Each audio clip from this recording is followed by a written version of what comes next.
this day in 1965, President Lyndon Johnson delivered what would be among the most consequential public addresses of his presidency.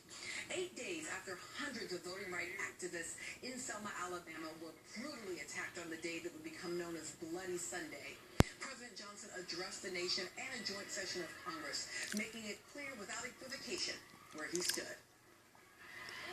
It is wrong, deadly wrong, to deny any of your fellow Americans the right to vote in this country.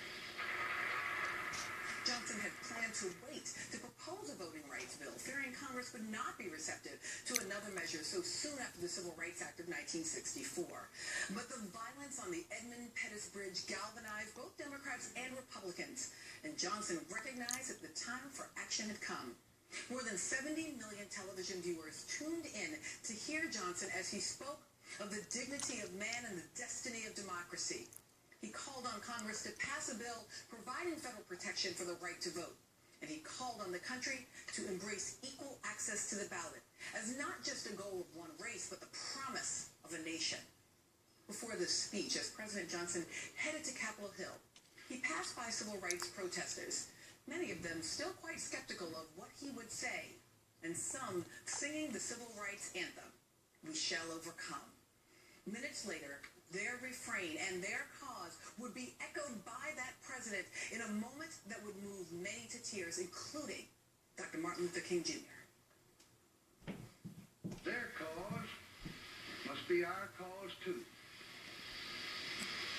Because it's not just Negroes, but really it's all of us who must overcome the crippling legacy of bigotry and injustice.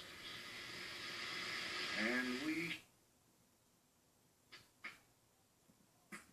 After that speech laying the groundwork for the Voting Rights Act of 1965, the cornerstone of Johnson's civil rights legacy has been weakened. And we have yet to overcome the legacy of bigotry and injustice. But now a different president, one whose election was made possible by Johnson's legacy, calls on us to honor the lessons of Selma.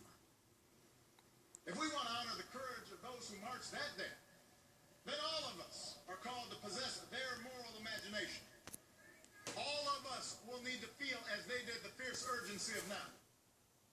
A reminder that the extraordinary courage of ordinary people can still inspire presidents and move a nation, just as it did on this date, March 15th, 1965.